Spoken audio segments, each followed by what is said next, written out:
Today we're going to be doing some keto cooking. I'm going to show you how to make cranberry sauce and pumpkin pie in time for Thanksgiving, completely gluten and dairy free.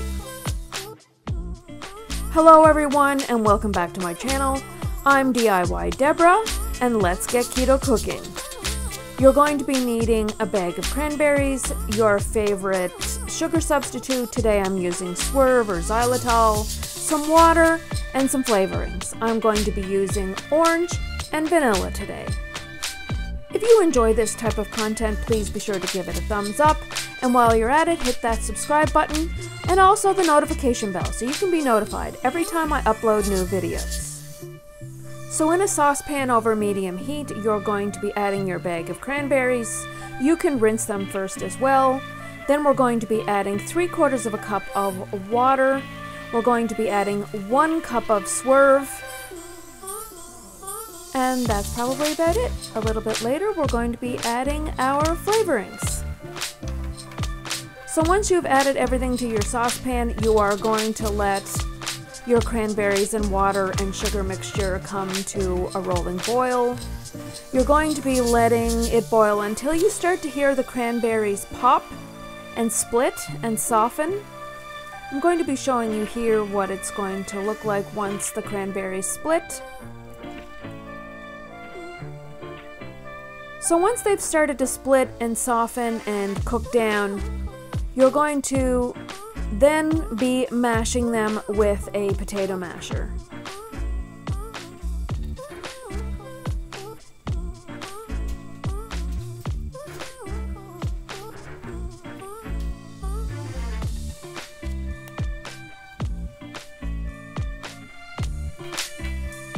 Here I'm going to be adding the flavoring before I mash them. I add a teaspoon of vanilla and a teaspoon of orange extract. I feel that these flavorings enhance the taste of the cranberry and also add additional flavor without adding sugar or calories. So once we stir this in, we're then going to be mashing up the cranberries and all of the mixture, and then voila! You will have your keto cranberry sauce in time for Thanksgiving. A little later on, I'm also going to be showing you a picture of the nutritional label so that you can see your total net carbs and all of the nutritional information you may want to see if you happen to be on a ketogenic diet. This can also be stored in an airtight container in the refrigerator for 3 to 5 days.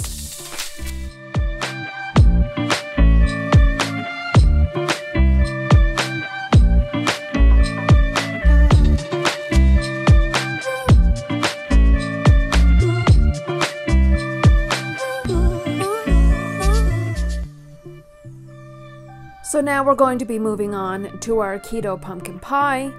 We're going to start off with our pie crust. You're going to need 3 cups of almond meal, a half a teaspoon of vanilla, 1 egg, 1/4 cup of melted ghee is what I use here today, but if you want to keep this totally plant-based, then use your plant-based butter or margarine or coconut oil. And you also use a little bit of salt. You will also add 1/3 cup of your Swerve or sugar substitute, and then combine well and press into your pie pan.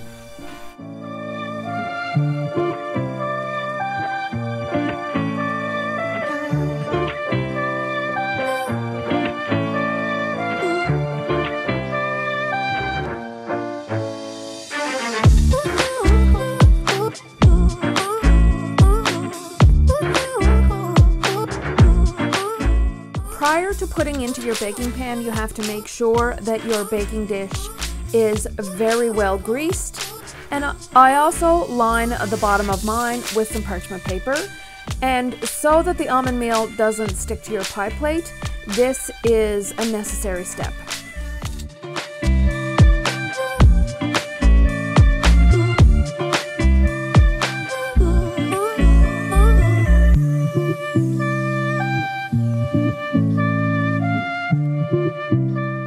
Once you've pressed into your pan, you're then going to prick with some fork holes to ensure that the crust doesn't bubble. You're going to put this in the oven and bake at 350 degrees for approximately 10 to 12 minutes, depending on how hot your oven is. I needed the full 12 minutes in order for the crust to be a lovely, nice and golden brown. And as you can also see here, I embellish the edges of the pie crust with a fork.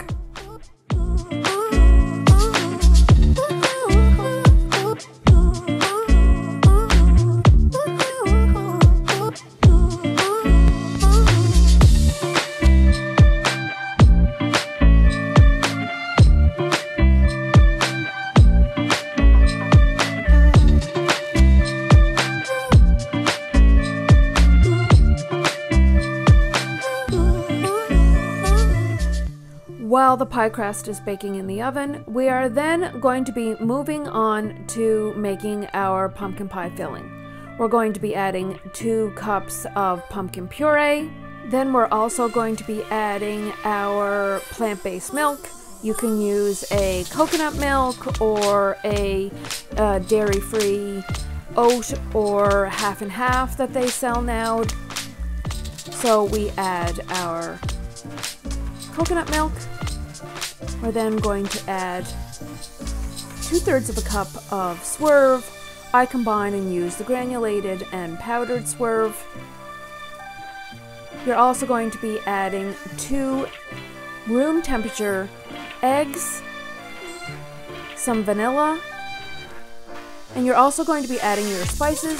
If you don't happen to have pumpkin spice, you can combine cloves, ginger, nutmeg, cinnamon, variations of those spices, and it will taste exactly like pumpkin spice.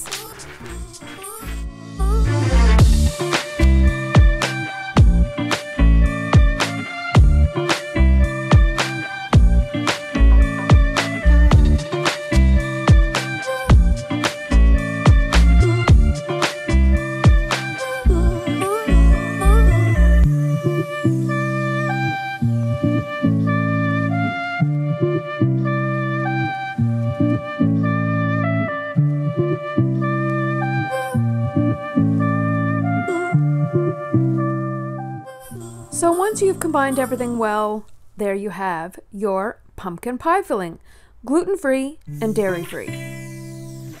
By this time, your pie shell should be coming out of the oven, just in time to add your pumpkin pie filling to it. It's important that you do bake your pie crust prior to adding the filling. I'm going to be setting the pie crust inside of a 9x13 baking pan and lining it with some aluminum foil so that we can cover the crust so that it doesn't burn while the pumpkin pie filling is again baking in the oven.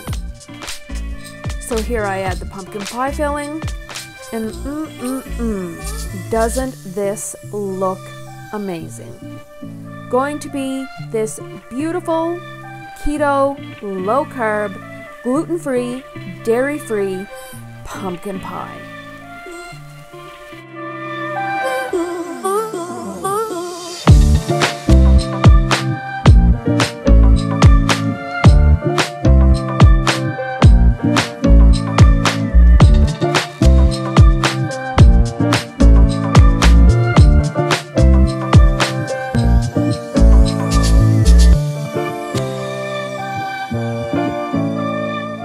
Once you have the aluminum foil around the crust, you are then going to bake it in the oven at 325 for 40 to 50 minutes. I needed the full 50 minutes. And here is your nutritional label showing your total calories, fat, and all of that good stuff. There you have it, your gluten-free, dairy-free, keto pumpkin pie and cranberry sauce. Thank you so much for watching. Bye!